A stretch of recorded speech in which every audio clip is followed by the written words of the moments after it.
Here we would like to find the force on the 4 microcoulomb charge due to the other two charges shown in the arrangement below. So let's start by drawing a quick free body diagram. So here's the charge we're talking about. So this is going to feel a force due to the 2 microcoulomb charge. They have the same sign, so it'll feel a repulsive force. So force on 4 due to 2.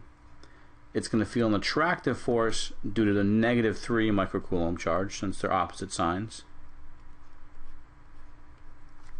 So this is the force on 4 due to 3.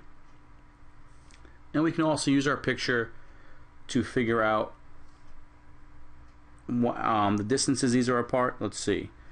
From the 2 to the 4, they are 1 meter apart, and from the 3 to the 4, they are 2 meters apart. So the way we're going to do this is, again, we have two forces acting on our 4 microcoulomb charge. We can say the sum of the forces on the 4 microcoulomb charge is going to be equal to, let's see, the force on 4 due to 2 minus the force on 4 due to 3. This is going to be equal to something that we're looking for, so we don't really need that. And this will be, so now since they're point charges, we can just use Coulomb's law. We know the distances. So let's see, the force on 4 due to 2 is going to be K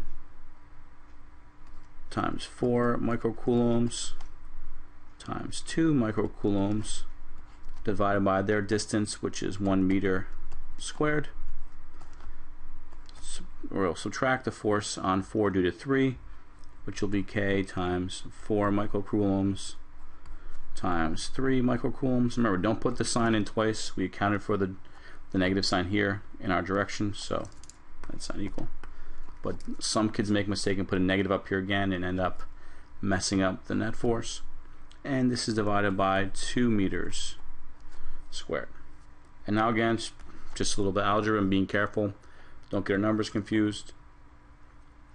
If we do, remember, K is 9 times 10 to the 9th.